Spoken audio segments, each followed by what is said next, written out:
வனத்துறை வசம் பழைய குற்றால அருவியை ஒப்படைக்க பொதுப்பணித்துறையிடம் கோரிக்கை விடுத்திருப்பதாக தென்காசி மாவட்ட வன அலுவலர் முருகன் தெரிவித்துள்ளார். குற்றால அருவியில் மாவட்ட ஆட்சியர் கமலேஷ்குமாருடன் ஆய்வு செய்த பிறகு செய்தியாளர் பேசியவர் தொடர்பாக மனு அளிக்கப்பட்டிருப்பதாகவும் கூறியுள்ளார்.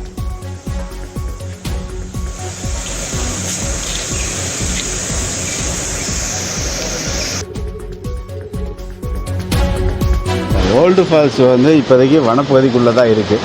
ஸோ வனப்பகுதி லேண்டை வனத்துறை தான் நிர்வகிக்கணும். அது உணவு பயன்படுத்தியிருந்தாங்க. ஏதோ ரெண்டு மெத்தட், ஒன்று டிஸ்டிஸ்அப் பண்ணியிருக்கணும், இல்லைன்னா இப்போ எஃப்சிஆர் டைவர்ஷன் ஆகிருக்கணும். எதுவும் இல்லை. அதனால் ஃபாரஸ்ட் லேண்டு ஃபாரஸ்ட் தான் கண்ட்ரோல் பண்ணுறதுனால, அட்மினிஸ்ட்ரேஷன் பண்ணுறதுனால ஃபாரஸ்ட்டுக்கு ஹேண்டில் பண்ணுங்கன்னு சொல்லியிருக்கிறோம்.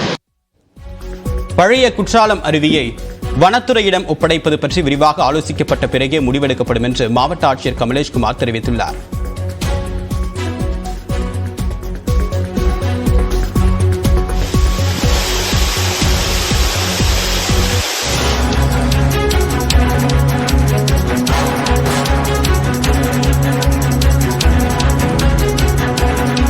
அண்மைச் செய்தி.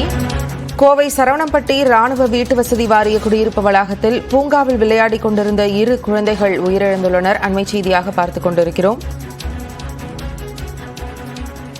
பிரசாந்த் என்பவரின் மூத்த மகன் ஜியான்ஸ் ரெட்டி, பாலச்சந்தர் என்பவரின் மகள் பிரியா ஆகிய 2 குழந்தைகள் பூங்காவில் விளையாடிக் கொண்டிருந்தனர். இந்நிலையில் குழந்தைகள் இருவரும் உயிரிழந்த தகவல் கிடைத்திருக்கிறது. மின்சாரம் தாக்கி குழந்தைகள் உயிரிழப்பு ஏற்பட்டிருக்கலாம் என்று சொல்லப்படுகிறது. அண்மை செய்தியாக பார்த்துக் கொண்டிருக்கிறோம். விவரங்களோடு இணைகிறார் நம்முடைய செய்தியாளர் குருசாமி. விவரம் என்ன? தேவப்பிரியன், கோவை துடியலூரிலிருந்து சரவணம்பட்டி செல்லக்கூடிய சாலையில் ராணுவ வீட்டு வசதி வாரிய குடியிருப்பு அமைந்திருக்கிறது. இது இங்கு முன்னாள் ராணுவத்தினர் மற்றும் ராணுவத்தை சேர்ந்தவர்கள் ஒரு கேட்டட் கம்யூனிட்டியாக அந்த குடியிருப்பு பகுதியில் வசித்து வருகிறார்கள். இந்நிலையில் நேற்று இரவு அந்த குடியிருப்பு வளாகத்தில் இருக்கக்கூடிய பூங்காவில் விளையாடிக் கொண்டிருந்த 2 குழந்தைகள் மின்சாரம் தாக்கி திடீரென உயிரிழந்திருக்கின்றன. குறிப்பாக பிரியா என்ற குழந்தையும் அதே போல ஜியான்ஸ் ரெட்டி என்ற சிறுவனும் இந்த மின்சாரம் தாக்கி உயிரிழந்திருக்கிறார்கள். அந்த குடியிருப்பு வளாகத்தில் இருந்த பூங்காவில் அங்கிருந்த மின்சார வயர் ஒன்று ஏற்பட்ட மின்கசிவு காரணமாக அந்த விபத்தானது ஏற்பட்டு இருக்கிறது. இதனையடுத்து இந்த 2 குழந்தைகளும் மின்சாரம் தாக்கி தூக்கி வீசப்பட்ட நிலையில் உடனடியாக இரவு நேரத்தில் தனியார் மருத்துவமனைக்கு அழைத்துச் செல்லப்பட்டார்கள்.